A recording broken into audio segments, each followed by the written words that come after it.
ಶೀಘ್ರದಲ್ಲೇ ರಾಜ್ಯದಲ್ಲಿ ಹಾಲಿನ ದರ ಏರಿಕೆ ಆಗುತ್ತಾ? ಹಾಲಿನ ದರ ಏರಿಕೆಯ ಸುಳಿವನ್ನ ನೀಡಿದ್ದಾರೆ ಕೆಎಂಎಫ್ ಅಧ್ಯಕ್ಷ ಭೀಮಾ ನಾಯ್ಕ್. ರಾಮನಗರ ಜಿಲ್ಲೆ ಮಾಗಡಿ ಕಾರ್ಯಕ್ರಮದಲ್ಲಿ ಮುಖ್ಯಮಂತ್ರಿಗಳಿಗೆ ರೈತರು ಮನವಿ ಮಾಡಿದ್ರು.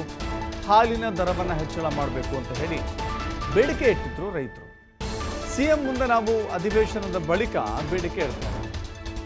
₹5 ಹೆಚ್ಚಿಸುವ ಬೇಡಿಕೆಯನ್ನ ರೈತರು ಇಟ್ಟಿದ್ದಾರೆ. ಸಿಎಂ ಏನು ತೀರ್ಮಾನ ತೆಗೆದುಕೊಳ್ತಾರೋ ತೆಗೆದುಕೊಳ್ಳಿ ಅಂತ ಹೇಳಿ ಕೆಎಂಎಫ್ ಅಧ್ಯಕ್ಷ ಭೀಮಾ ನಾಯ್ಕ್ ಹೇಳಿದ್ದಾರೆ.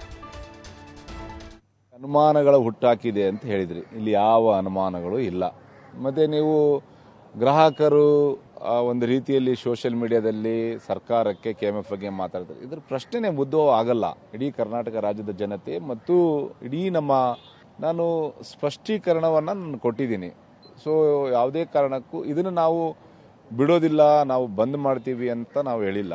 ಸೊ ಇದರ ಒಂದು ಏನು ಗುಣಮಟ್ಟದ ಆಧಾರದಲ್ಲಿ ಗುಣಮಟ್ಟದ ಒಂದು ಇನ್ನಷ್ಟು ಬಲ ಮಾಡಬೇಕನ್ನೋ ಒಂದು ದೃಷ್ಟಿಯಿಂದ ನಾವು ಇದನ್ನು ಮಾಡಿದ್ವಿ. ಇದು ವ್ಯಾವಹಾರಿಕ ದೃಷ್ಟಿಯಿಂದ ನೀವು ನೋಡಬೇಕಾಗುತ್ತೆ. ಎಲ್ಲೋ ಒಂದು ಕಡೆಗೆ ಇದನ್ನ ರಾಜಕೀಯ ತಿರುವನ್ನು ತೊಳ್ತಿರೋದು ಎಲ್ಲೋ ಒಂದು ಕಡೆಗೆ ನನಗೆ ಬೇಸರ ಆಗ್ತಾ ಇದೆ. ಬಿಜೆಪಿಯವರಿಗೆ ಅವ್ರು ಯತ್ನಾಳ್ ವಿರುದ್ಧ ಏನ್ ಮಾತಾಡ್ತಾರೆ, ಯತ್ನಾಳ್ ಬಗ್ಗೆ ಮಾತಾಡಕ್ಕೆ ಹೇಳ್ರಿ. ಅವರ ತಟ್ಟೆಯಲ್ಲಿ ದೊಡ್ಡ ಹೆಗಣ ಬಿದ್ದಿದೆ. ಅವರು ಬಂದು ನಂದಿನಿ ಬ್ರಾಂಡು ಮತ್ತು ಕೆಎಂಎಫ್ ನಾವು ದೋಸೆ ಮತ್ತು ಇಡ್ಲಿ ಹಿಟ್ಟನ್ನ ನಾವು ಬಿಡುಗಡೆ ಮಾಡ್ತೀವಿ. ನಾವು ಮಾಡಲ್ಲ ಅಂತ ಹೇಳಿಲ್ಲ. ನಾವು